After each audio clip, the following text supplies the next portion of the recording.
여러분, 지금까지 저희들은 사도행전 말씀을 총 56회를 이제 거의 1년에 거쳐서 나눴는데, 오늘에서야 드디어 사도행전을 끝마치게 되었습니다. 여러분, 사도행전을 끝마치는 느낌이 어떠한가요? 없어요? 느낌?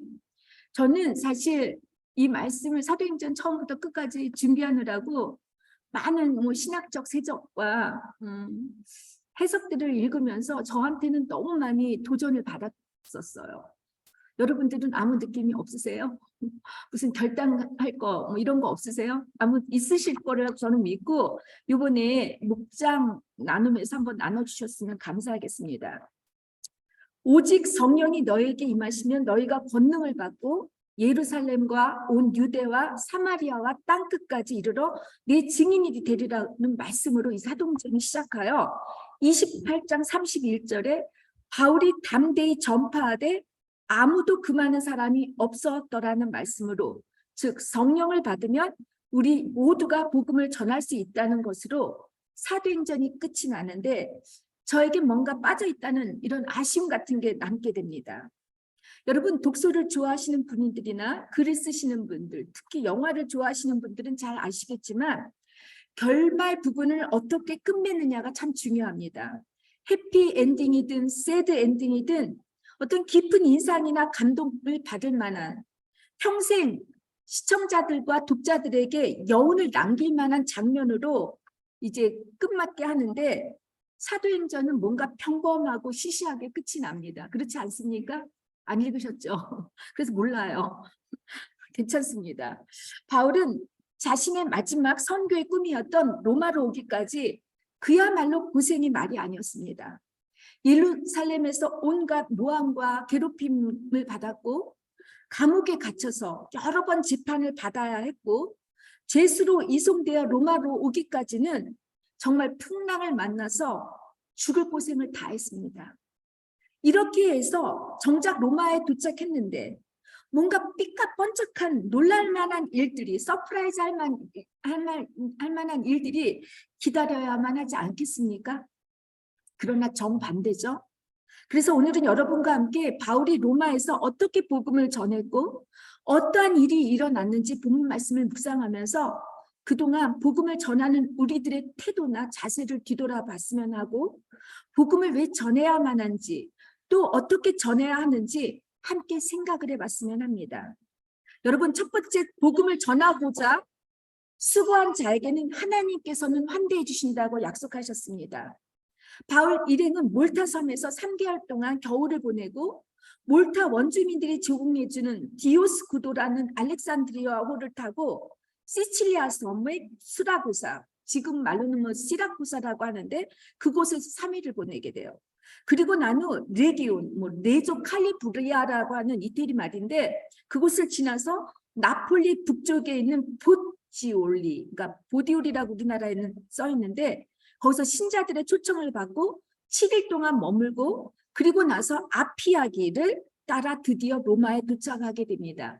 제가 여러분에게 많이 언급했어요. 이 아피아 길이라고 하는 거는 로마 황제가 동방과 전 세계를 정복하기 위해서 만든 길이라고 했어요. 그래서 아피아 길은, 모든 길은 로마로 간다라는 말이 여기서 나오게 된다라고 제가 수없이 말을 했는데, 이 길을 통해서 바울이 로마로 온다라는 거예요. 바울이 로마에 온다는 소식을 들은 신자들은 바울과 그 일행을 격려하고 환영하기 위하여 아피아 광장에서 마중하러 나왔다고 합니다. 마중하다라는 말, 아판티시스라는 것은 높은 사람, 귀한 사람에게 예를 갖추어 환영할 때 사용하는 단어입니다.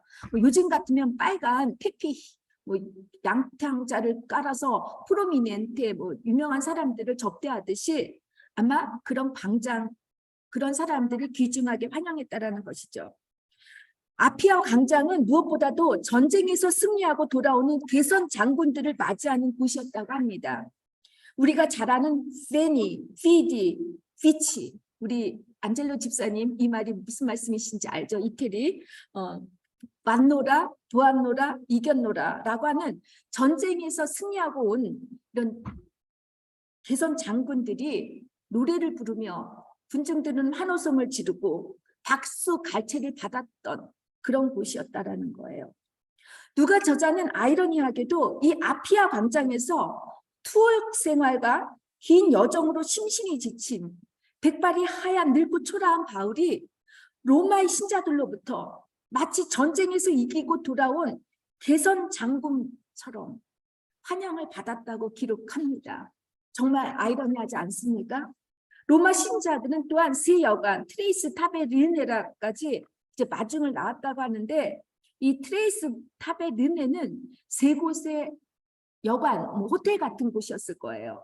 그래서 바울 일행들이, 로마 신자들은 바울과 바울 일행들이 묵어갈 수 있도록 이 방을 예약해 놓은 것으로 보입니다.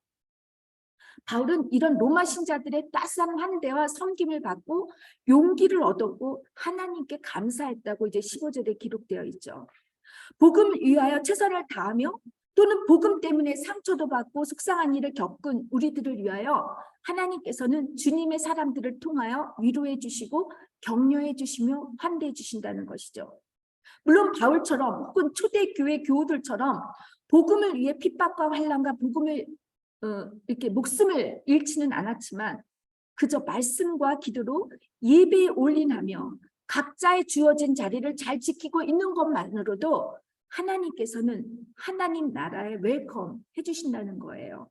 하나님과 함께하는 곳, 바로 하나님과 함께하는 지금, 하나님의 교제를 통해 하나님의 임재를 경험하는 곳이 바로 하나님의 환대이고 이것이 하나님의 나라입니다.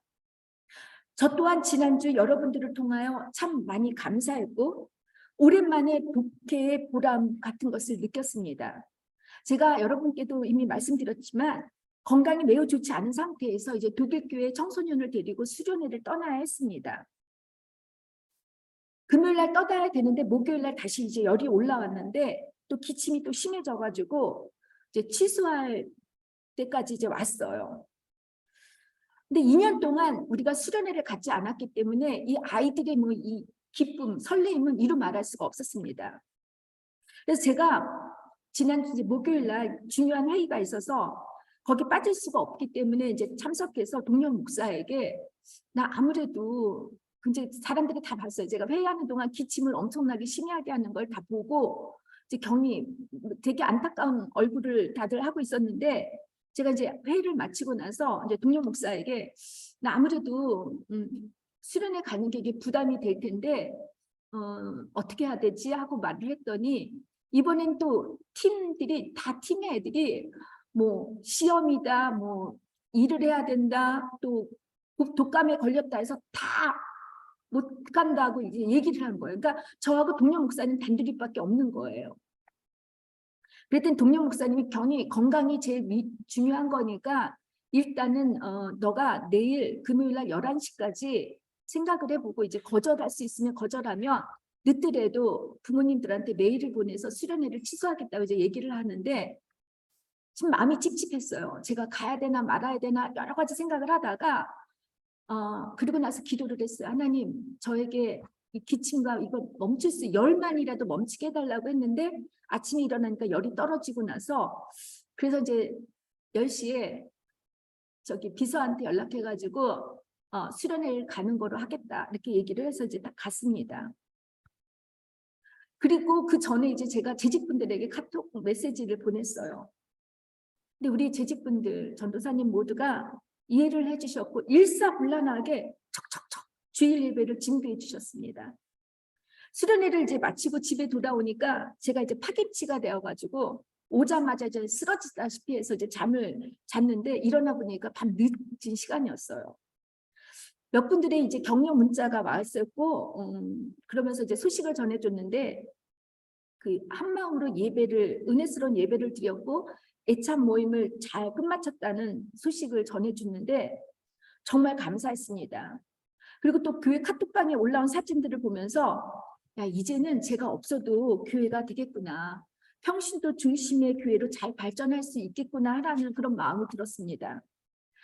여러분도 잘 알다시피 제가 날마다 말했던 게 평신도 사역자 중심의 교회로 세워져야 간다라고 이렇게 했는데 그런 모습을 제 눈으로 이렇게 보게 되니까 그 나름대로 제 나름대로 이를 위해서 최선을 다한 저에게 그동안 뭐 혼자서 투덜거리고 힘들다고 그렇긴 다 했지만 여러분들을 통하여서 이 바울처럼 목회의 보람을 느끼고 목회에 새로운 동기부여를 해준 것 같아서 참으로 감사드렸고 이것이 저에게 주신 하나님의 환대라고 생각합니다. 마찬가지로 여러분도 작든 크든 하나님께 맡겨주신 여러분의 자리를 잘 지키며 진실하게 주님 나라를 위하여 최선을 다하고 사랑하고 용서할 때 언젠가 우리가 죽어서 돌아갈 수 있는 하나님 나라, 천국에 들어갈 때 하나님께서는 우리들을 개선 장군처럼 맞아주시라고 믿습니다. 믿습니까? 그래도 지금 한 대를 받으시면 더 감사하고 우리가 이 다음에 많은 사람들이 지옥 갈까 봐 두려운데 저는 우리 믿는 자에게는 지옥이 없다라고 생각이 돼요. 왜냐하면 우리가 하나님과 함께하는 이 시간, 하나님과 동행하는 이것이 천국인데 우리 하나님과 동행하는 것 죽어서도 동행할 텐데 우리에게 지옥이 있겠습니까? 없습니다. 그죠? 그러니까 지옥 가실 분은 우리 교회에 한 분도 안 나오시기를 주님의 이름으로 축원합니다. 둘째, 복음은 헛간에서도 전할 수 있어야 한다는 것입니다. 바울과 그 일행은 로마에 도착했을 때 바울은 로마 시민권을 가진 자에다가 흉악범이 아니었기 때문에 경범자였죠.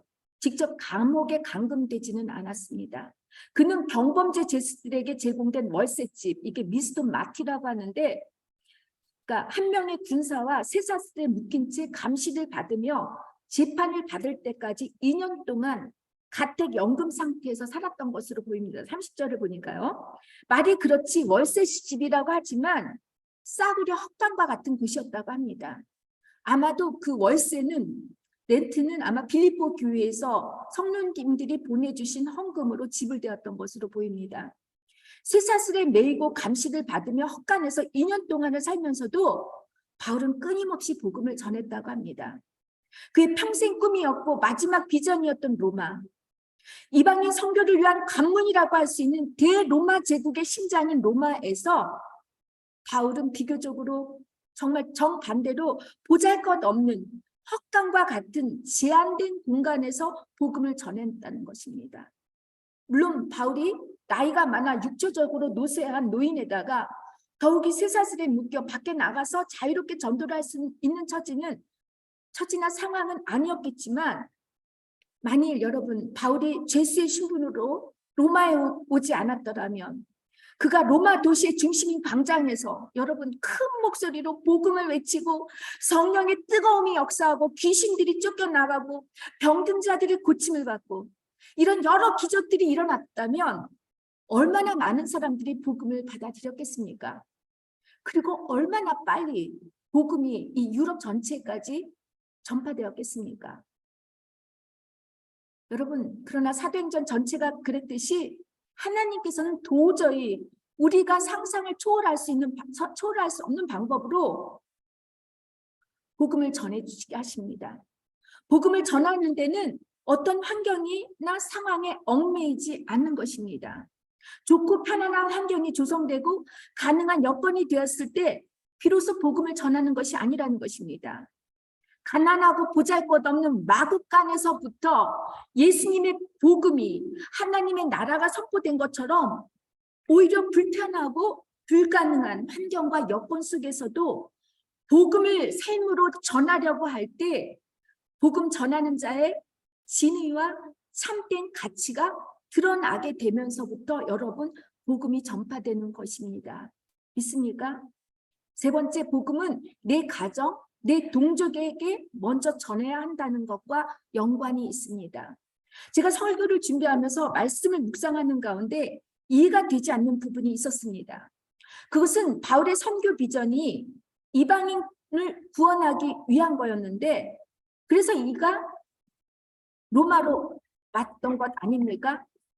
그런데 그가 로마에 도착했을 때 정작 이방인의 로마 사람들을 만난 것이 아니라 같은 동족 유대인을 만났다는 거예요.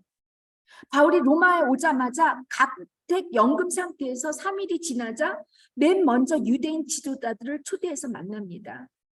초청된 이들은 유대인의 회당의 장로나 회당장이나 그 주변의 지도자들이었던 것으로 보입니다. 아마도 유대인들에게, 그 게토에 사는 유대인들에게 영향을 미쳤던 사회적 유지일 수도 있을 것입니다. 바울이 유대인 지도자들을 만난 것은 그들에게 자기가 잘 보이기 위한 것이 아니라 자기가 진정으로 죄수가 아님을 변호하기 위함이었습니다. 혹시 바울에 대한 부정적이고 잘못된 소문이 퍼졌을 때 복음을 전하는데 장애가 되고 방해가 될 수 있기에 바울은 먼저 사회적으로 영향을 미칠 유대인들의 지도자를 만났던 것입니다. 바울은 그들을 만나 왜 자신이 죄수가 되어 로마로 이송해서 오게 되었는지, 그동안 무슨 일을 겪었고 무슨 일들이 일어났는지 자초지정을 자세히 설명해 줍니다. 여러분, 사기꾼이나 죄를 짓고 감옥에 있는 사람들이 복음을 전한다면 그 사람이 전하는 말을 여러분 진정성으로 받아들이겠습니까? 믿지 못하죠. 요즘처럼 전도하기가 쉽지 않은 이유가 여기에 있지 않습니까? 왜 우리 기독교인들이 그렇게 믿지 않은 사람들로부터 많은 욕을 먹어야 합니까?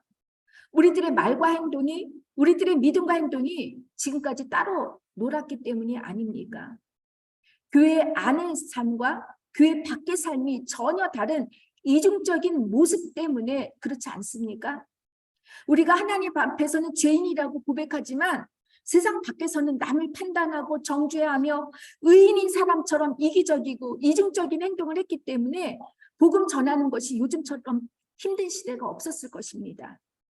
우리가 하나님 앞에 죄인이라고 하면서 어떻게 밖에 나가서는 죄인이 아닌 척 우리가 살 수가 있겠습니까? 바울은 자신이 배척한 일도 유대인을 거스려 유대인의 관습을 반대한 일이 없다는 것을 밝힘으로써 오해의 여지를 없게 하였습니다. 우리가 누군가에게 복음을 전할 때 세상적으로 비난받거나 오해받을 일들이 있다면 여러분 말끔히 정리를 해야 합니다. 그들이 듣거나 말거나 우리들이 무죄함을 변호할 수 있어야 합니다. 그리고 바울은 자신이 쇠사슬에 매인 이유가 무엇보다도 이스라엘 소망, 즉 예수 그리스도 메시아 때문이라고 이렇게 고백을 합니다. 내가 죄를 지어서도 아니에요. 내가 예수님 때문에 이 쇠사슬에 묶여서 지금 감옥 생활을 하고 있다는 것. 바울의 미션이 이방인을 구원하기 위해 로마를 선택했는데 정작 그가 복음을 전했던 이들은 로마인들이 아닌 같은 형제여 동족이었던 유대인들이었다는 말씀을 묵상하면서 제가 많이 이걸 고민하다가 어떤 분하고 전화를 하는 중에 제가 깨닫게 되었습니다. 왜 우리가 외국에 살면서 또 저 또한 우리들은 이 말씀이 우리들과 무슨 상관이 있을까? 답이 나왔었습니다. 그리고 동시에 저 역시도 한국인이면서 독일 사람들을 위하여 독일 교회에서 목회를 하고 또 한인교회에서 목회를 하시도록 하시는 이유가 무엇일까 많이 생각을 했었는데 그 답을 제가 통화 중에 찾았습니다. 어제 저는 독일 교회에서 교회 대표들과 모인 이제 스트라테기 프로세스라고 하는 구조조정 회의에 조언자로서 참석을 했는데 회의 중에 정말 마음이 불편하고 황당하고 무거웠습니다. 그리고 저 또한 제가 이런 독일 교회에서 내가 왜 사역을 해야 하는가라는 그런 마음이 들었습니다.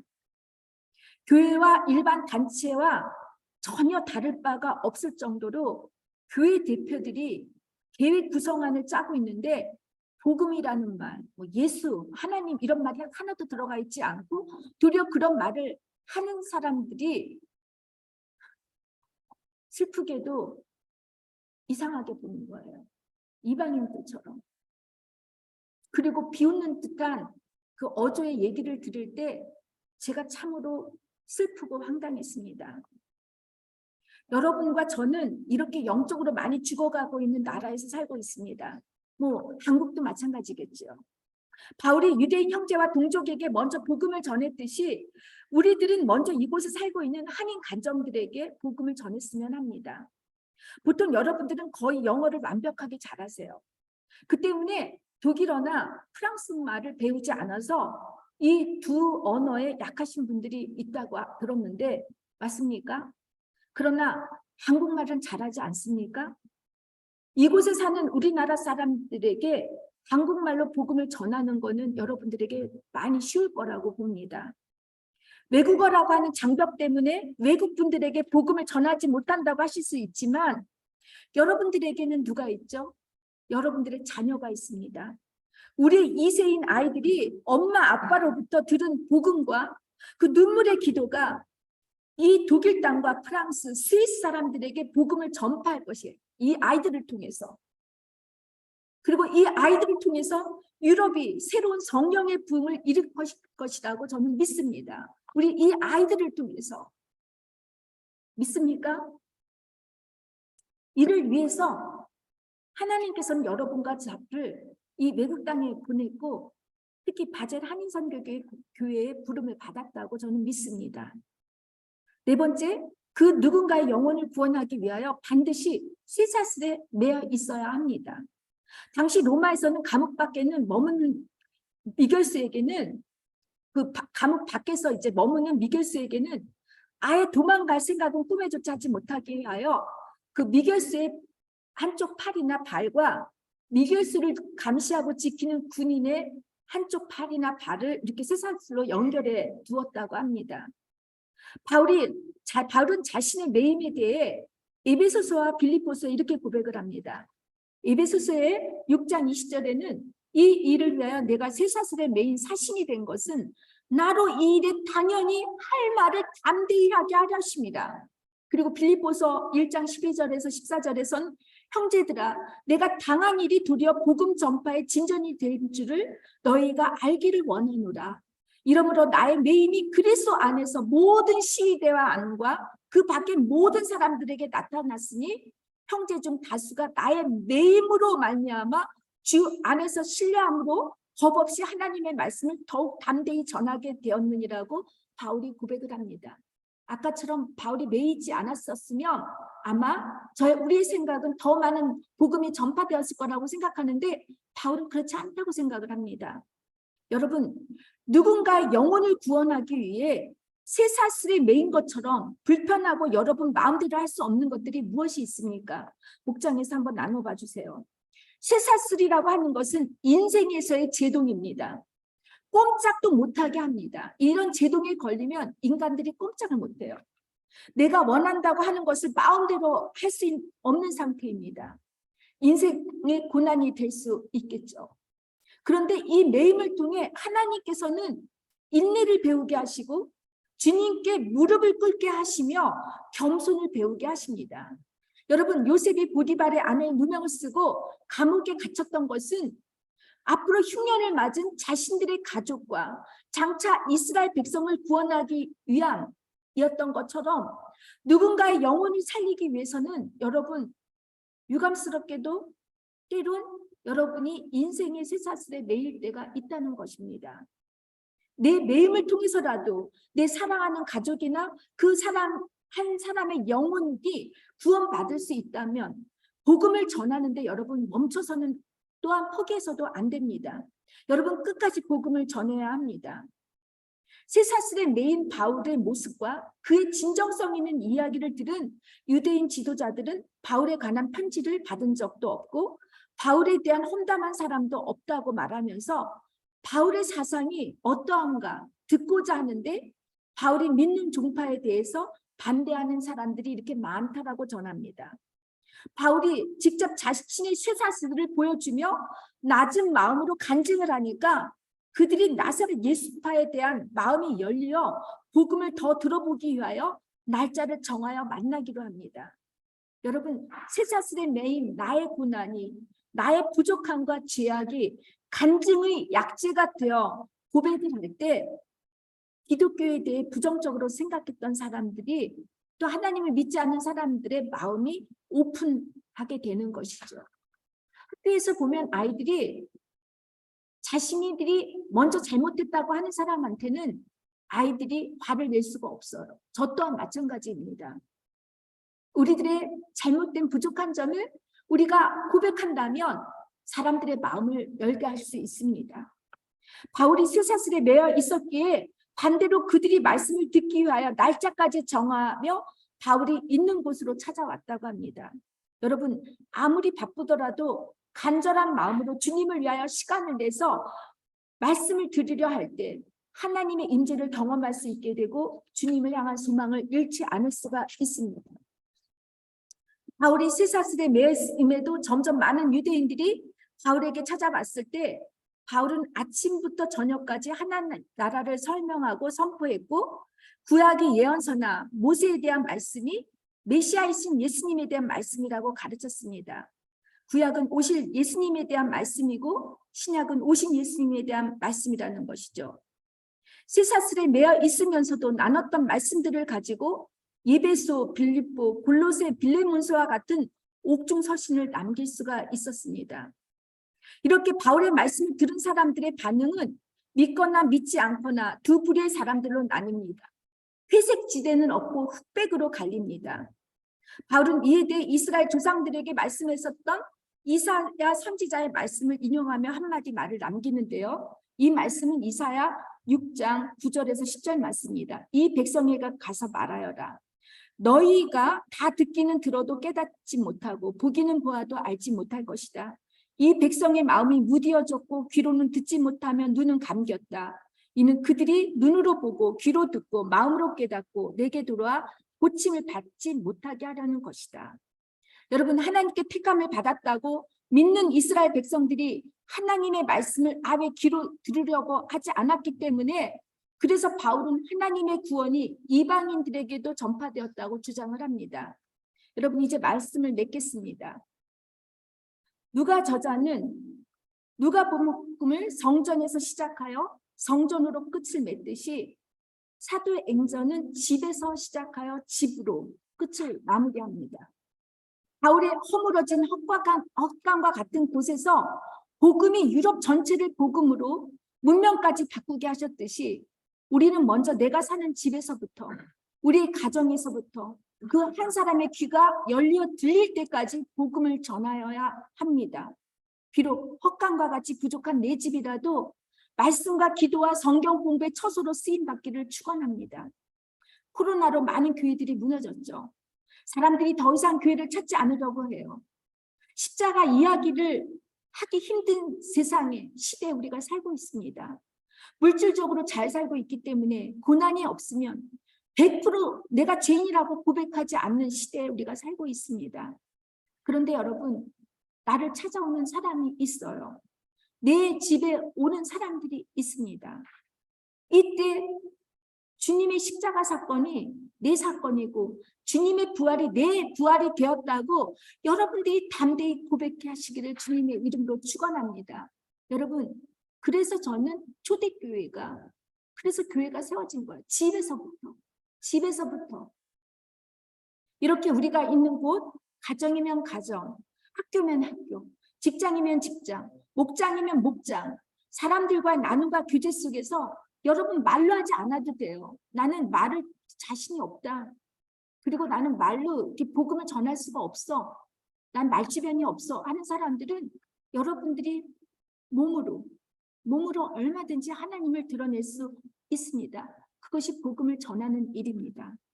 시사슬에 묶인 헛간에서 사람들의 귀에 복음이 들릴 때까지 담대히, 이 말을 다시 말하니까 거침없이 가르치니까 복음을 전파하는데 방해하거나 금하는 사람이 없었다고 합니다. 여러분, 우리 초대돼서 온 사람들한테 여러분이 복음을 전할 때 그 사람 그냥 듣고 있어만 해야 돼요. 그렇죠? 뿌리치고 가지 못해요. 체면이 있지 어디를 뿌리치고 가겠습니까? 사도행전은 28장을 마감으로 끝이 난 것이 아니에요. 누가복음도 그렇고 사도행전을 쓰면서 자신의 이름조차 일절 언급을 하지 않습니다.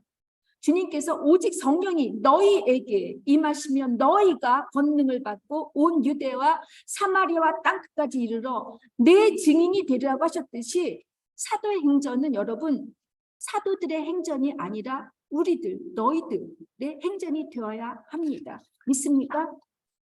사도들이 복음을 전한 행적을 기록했다고 해서 사도행전이라고 부르지만 복음은 여러분 보세요. 사도들에 의해서만 전해졌습니까? 아닙니다. 누가처럼 그리고 수많은 무명의 사람들에 의해 복음이 전파되었고 교회가 세워지지 않았습니까? 제가 예전에 여러분에게 사도행전 2차 선교 여행을 가르쳤을 때 거기에 복음을 받아들인 사람이 사도 바울이 그리스 배를 타는 데까지 그 먼 길을 동행해 줬어요. 근데 그들의 이름이 나오지가 않아요. 이런 수많은 무명의 사람들에 의해서 교회가 세워졌고 복음이 전파되었습니다. 여러분, 여러분과 저에 의해서 목사님은 목사님이니까 복음 전해야지. 아닙니다. 우리들 모두예요. 우리들 모두. 그래서 사도행전은 과거형이 아니라 현재 진행형이 되어야 합니다. 저는 저희 교회를 통해서 하나님께서 여러분과 제가 써나가야 할 반드시 복음의 핵심 내용들이 있을 거라고 저는 믿어요. 우리 처음부터 저하고 함께 했던 분들 계시죠? 이분들, 이 교회가 여기까지 어떻게 오게 됐는지 제가 지난해 우리 창립 기념일에 말을 했는데 우리 이게 복음을 써나가야 할 일이었어요. 그죠? 저는 여러분과 제가 앞으로 이 바젤 한인 선교회를 통해서 여러분의 삶도 그렇고 저의 삶도 그렇고 우리 자녀들이 어떻게 하나님의 나라를 위해서 쓰여질지 정말 기대가 되고 소망이 됩니다. 비록 여러분과 제 이름이 사람들에게 알려지지 않더라도 우리가 성령과 함께 협력하면 복음을 담대히 전할 때 방해가 없으리라고는 생각하지 않아요. 그러나 그 방해를 물리치는 건 우리가 아니라 누가 해주시죠? 성령님이 해주실 것입니다. 그래서 저는 오늘 사도행전을 마지막으로 여러분과 제가 계속해서 이 바젤 한인 선교회를 통하여 또 여러분들의 삶을 통하여 복음을 계속해서 써나가서 은미의 행전이 되고 나연이의 행전이 되고 레오의 행전이 되는 여러분 각자 이름의 행전이 될 수 있기를 주님의 이름으로 축원합니다. 기도하겠습니다. 주님 참으로 감사를 드립니다.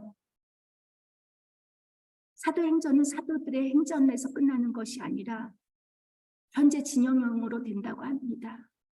하나님, 저희들을 이 땅에 부르셨다면 저희들을 통해서 하나님의 나라를 써나가기를 바라실 줄 믿습니다.